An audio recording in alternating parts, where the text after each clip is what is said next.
بسم اللہ الرحمن الرحیم۔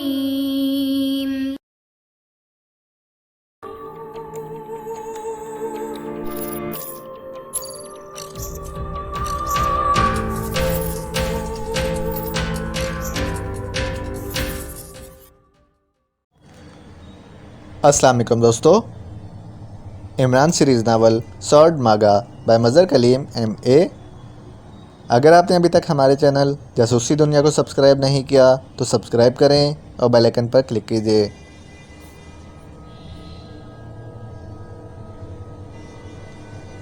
تفصیل بتائیں۔ شروع سے لے کر اب تک چیف سیکرٹری نے کہا، جناب یہ سلسلہ آئرلینڈ کے مشہور آثار قدیمہ ماگا کی تلوار کی چوری ہونے سے شروع ہوا ہے۔ ماگا میوزیم میں سے قدیم ترین تلوار سورڈ ماگا چوری کر لی گئی، جس پر آئرلینڈ کی حکومت نے پاک ایشیا سیکرٹ سروس کی خدمات حاصل کرنے کے لیے اپنی سفیر کو پاک ایشیائی اعلیٰ حکام کے پاس بھیجا۔ آپ سے پہلے چیف سیکرٹری سر کافن تھے، جو اچانک ہارٹ اٹیک کی وجہ سے وفات پا گئے تھے۔ وہ پاک ایشیا سیکرٹ سروس سے بہت الرجی تھے۔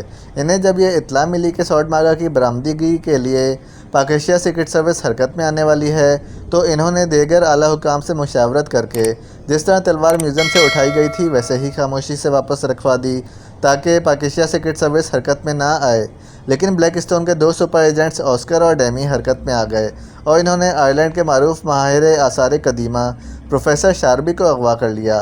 ان کا خیال تھا کہ اسے اس عظیم خزانے کا علم ہے جو ماگا قبیلے کا ہے اور کہیں دفن ہے، لیکن پروفیسر شاربی کو اس کا علم نہ تھا، اور پروفیسر پڑھنے پڑھانے والا آدمی تھا۔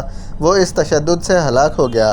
اس کے بعد جو اصل حماقت ان سپر ایجنٹوں سے ہوئی وہ یہ کہ انہوں نے پاک ایشیا سفارت خانے کے ایک اعلیٰ عہدیدار کو اغوا کر لیا، چونکہ یہ عہدیدار ماگا خزانے میں بہت دلچسپی رکھتا تھا اور اس بارے میں پروفیسر شاربی سے گفتگو کرتا رہتا تھا۔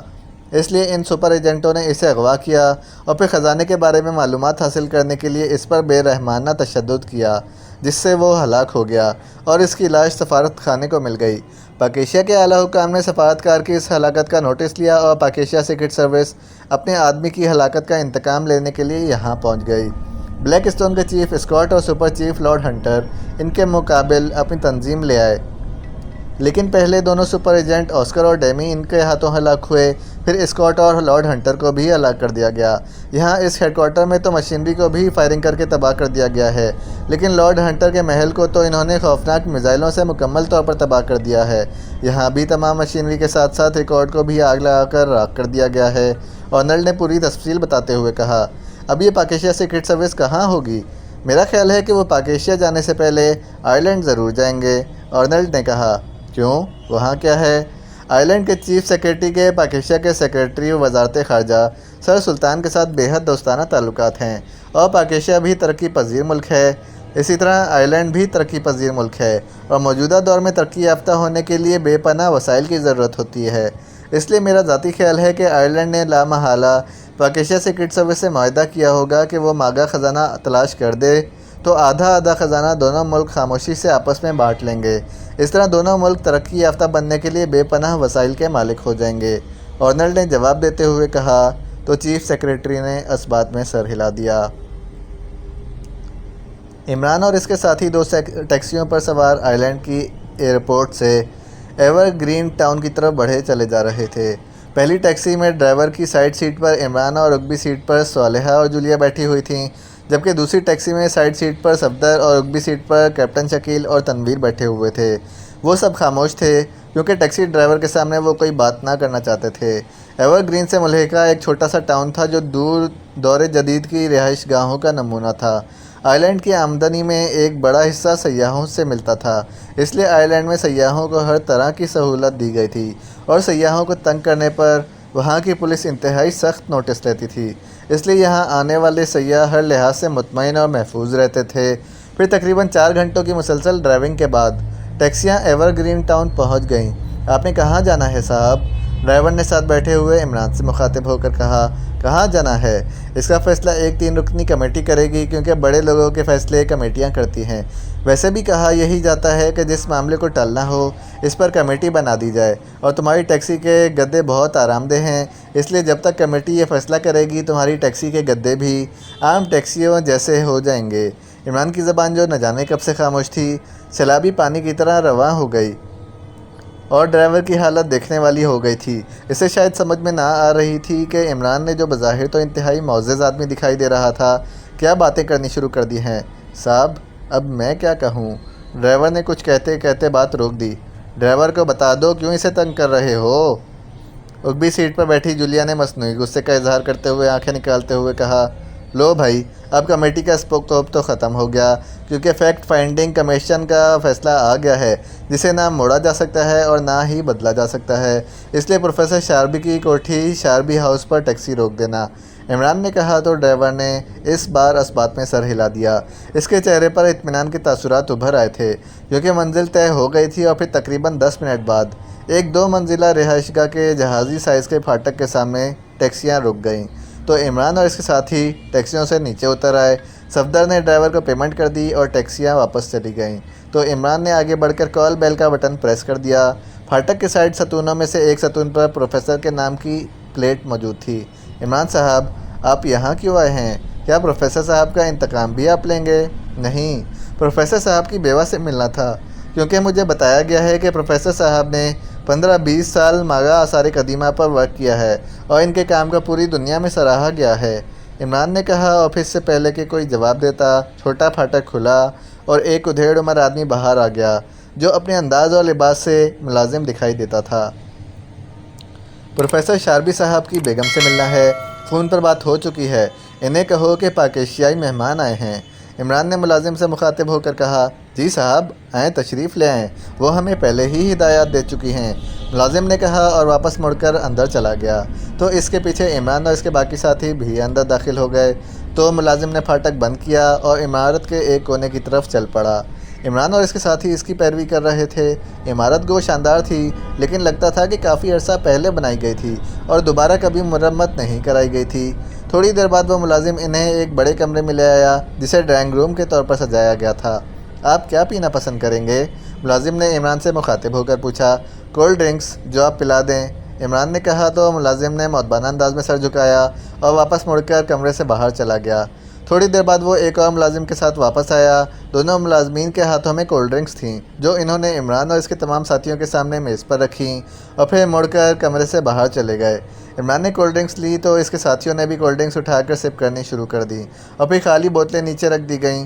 چند لمحوں بعد پردہ ہٹا تو ایک بزرگ عورت اندر داخل ہوئیں۔ ان کے چہرے پر گہری سنجیدگی طاری تھی، یہ یقیناً پروفیسر شاربی کی بیوہ تھیں۔ عمران اور ان کے استقبال کے لیے اٹھ کھڑا ہوا تو اس کے ساتھی بھی ساتھ ہی اٹھ کھڑے ہوئے۔ پروفیسر صاحب کی بیگم نے سب کو سلام کیا اور صالحہ اور جولیا کے ساتھ باقاعدہ ہاتھ ملایا اور پھر سامنے صوفے پر بیٹھ گئیں۔ بیگم صاحبہ، پروفیسر صاحب سے ہماری بہت یاد تھی، وہ بھی جب بھی آثار قدیمہ کی کانفرنس میں شریک ہوتے تھے تو ان سے ملاقات ہو جایا کرتی تھی۔ مجھے افسوس ہے کہ احمقوں نے اس قدر جوہر قابل کو ضائع کر دیا ہے، لیکن اب وہ اپنی قبر میں اس لیے پرسکون ہوں گے کہ وہ لوگ جنہوں نے انہیں بھی بے گناہ ہلاک کیا تھا وہ بھی اپنے انجام کو پہنچ چکے ہیں، اور ہم یہی اطلاع دینے کے لیے حاضر ہوئے ہیں تاکہ آپ کو بھی سکون مل سکے کہ آپ کو بیوہ کرنے والے انصاف سے بچ نہیں سکے۔ بھائی صاحب آپ کا بہت شکریہ، جب آپ نے فون پر بات بتائی تھی تو مجھے واقعی بہت سکون ملا تھا۔ آپ نے کہا تھا کہ آپ کو پروفیسر صاحب کے کچھ نوٹس چاہیے، تو میں تو گھریلو خاتون ہوں، مجھے تفصیل کا تو علم نہیں ہے، البتہ ان کے کمرے میں ہر چیز موجود ہے جس پر وہ کام کرتے رہتے تھے۔ میں آپ کو وہاں بھجوا دیتی ہوں، آپ کو وہاں سے جو چیز چاہیے لے جائیں بغیر مجھ سے پوچھے، کیونکہ وہ آپ کے تو کام آئیں گی لیکن میرے نہیں، اور یوں ہی پڑے پڑے ضائع ہونے سے بہتر ہے کہ وہ کسی کے کام آ جائیں۔ بیگم صاحبہ نے کہا تو عمران نے ان کے بڑے پن کی بڑی تعریف کی، کیونکہ خواتین اپنے مرحوم شوہروں کے کاغذات کو ہاتھ تک نہیں لگانے دیتیں، حالانکہ انہیں خود بھی ان کی اہمیت کا علم نہیں ہوتا۔ عمران صاحب ہم یہاں بیٹھے ہیں، آپ جا کر اس کمرے میں کام کیجئے، صفدر نے کہا۔ میں بھی ساتھ جاؤں گی، جولیا نے کہا تو سب بے اختیار مسکرا دیے۔ تم چاہو تو وہاں کی بجائے یہاں بیگم صاحبہ سے گپ شپ لگا لو، عمران نے مسکراتے ہوئے کہا۔ وہ سمجھ تو گیا تھا کہ جولیا نے ساتھ جانے کا اعلان اس لیے کر دیا ہے کہ عمران اکیلا نہ ہو، اسے کمپنی دی جائے۔